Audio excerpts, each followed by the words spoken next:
우크라이나 무인기가 오늘 밤 대규모로 그리고 중요한 것은 효과적으로 점령군을 공격했습니다. 공격을 받은 대상 중에는 러시아와 점령된 크림반도의 석유 물류 시설들이 포함되어 있었습니다. 하지만 가장 큰 뉴스는 러시아 연방 타간로그에서 불타고 있는 투-142 항공기 유조선 그리고 이스칸데르 미사일 시스템의 영상입니다. 러시아의 또 다른 석유 저장소가 다시 불타고 있습니다.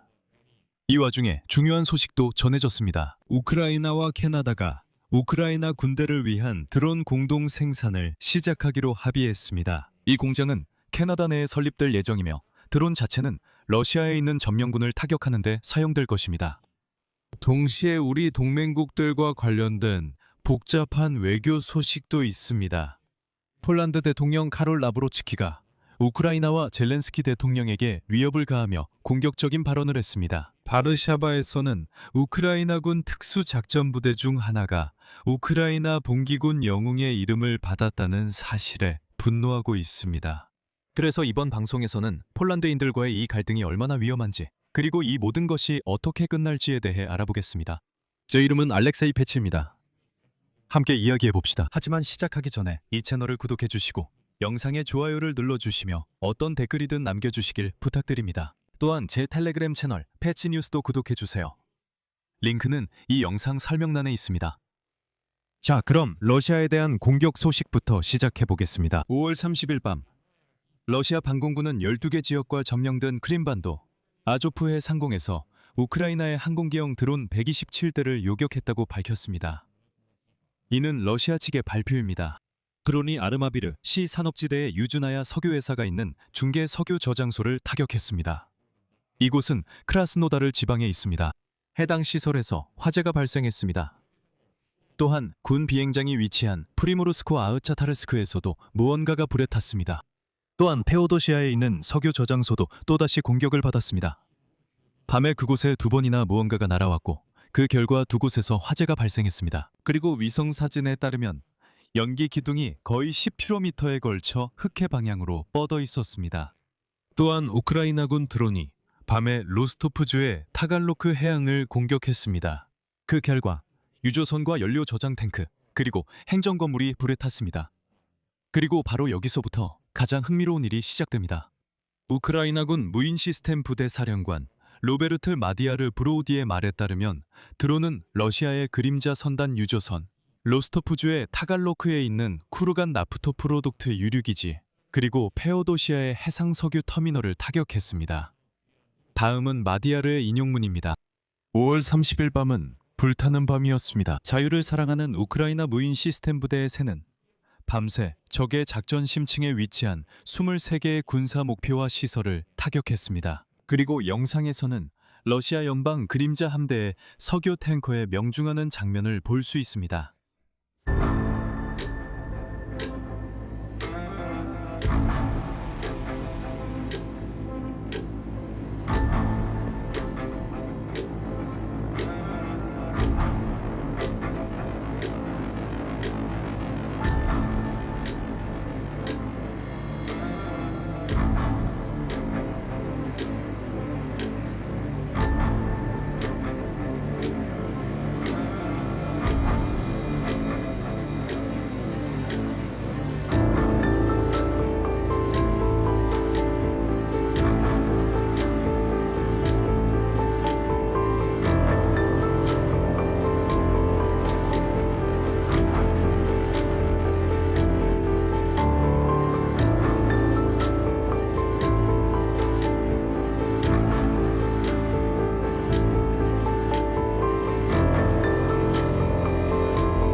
또한 마디아르는 무인 시스템 부대가 러시아 연방 로스토프주 타간로그의 군 비행장에서 이스칸데르과 투폴레프 142 항공기 2대를 파괴한 모습을 보여주었습니다. 여기서 말씀드리자면 투폴레프 142는 전략 폭격기를 기반으로 한 장거리 대잠수함 항공기입니다. 이 항공기는 잠수함을 탐지하고 파괴하기 위해 만들어졌습니다. 그리고 이스칸데르는 러시아의 전술 탄도미사일 시스템입니다.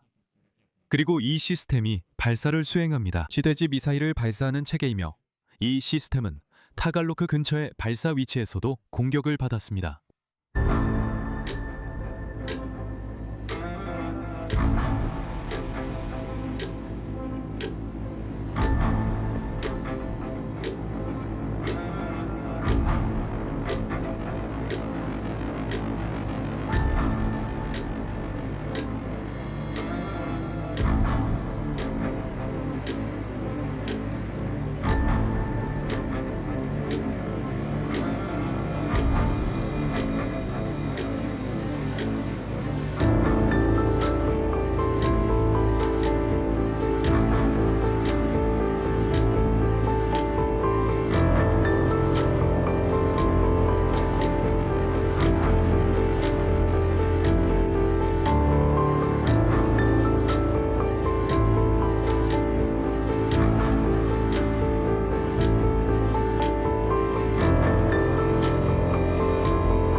이런 드론 공격은 앞으로 훨씬 더 많아질 것으로 보입니다. 우크라이나와 캐나다는 우크라이나 군대를 위한 드론 공동 생산을 시작하기로 합의했습니다. 이 협정에 따라 새로운 기업이 설립될 예정이며 생산된 드론들은 우크라이나 방위군에 직접 전달될 것입니다. 알려진 바에 따르면 이 프로젝트는 우크라이나와 캐나다 정부의 지원으로 진행될 예정입니다. 이 프로젝트는 우크라이나 수호자들에게 정찰 및 작전 계획을 위한 장비 공급을 가속화할 것입니다. 이 프로젝트는 우크라이나와 캐나다 모두의 이익이 됩니다. 핵심은 이 프로젝트의 실행이 캐나다의 핵심 기술 분야 생산 능력 확장과 현대전에서 효과적인 솔루션에 대한 접근을 포함한다는 점입니다. 하지만 안타깝게도 오늘 밤에도 러시아 측에서 우크라이나를 향해 공격이 있었습니다. 5월 30일 밤 러시아는 이스칸데르 M 탄도미사일 1기, X-101 순항미사일 6기, 그리고 290대의 공격용 드론으로 우크라이나를 공격했습니다. 우크라이나 방공군이 X-101 미사일 5기와 적의 드론 279대를 포함해 총 284개의 표적을 격추하거나 무력화시켰습니다. 가장 큰 피해를 입은 곳은 러시아군이 거의 끊임없이 공포에 몰아넣고 있는 수미 지역입니다. 이제 전선 상황에서 외교적 스캔들로 넘어가 보겠습니다. 폴란드인들은 우크라이나와 우크라이나 지도부를 비난하며 심지어 우크라이나와의 관계를 단절하자는 주장까지 내놓았습니다. 폴란드 대통령 카롤 나브로츠키와 심지어 우호적인 폴란드 총리 도날드 투스크까지도 직접적으로 위협하고 있습니다. 자, 이제 차분하게 모든 것을 이야기해 봅시다. 그러니까 5월 26일 전날 우크라이나군 특수작전군의 날을 앞두고 대통령 볼로디미르 젤렌스키가 UPA, 즉 우크라이나 반란군 영웅들의 이름을 따서 명예치무를 수여했습니다. 그리고 이 명예치무는 우크라이나군 특수작전군의 별도 특수작전센터 북에 수여되었습니다. 대통령령에 따르면 이 결정의 목적은 국가 군대의 역사적 전통을 회복하는 것이라고 합니다.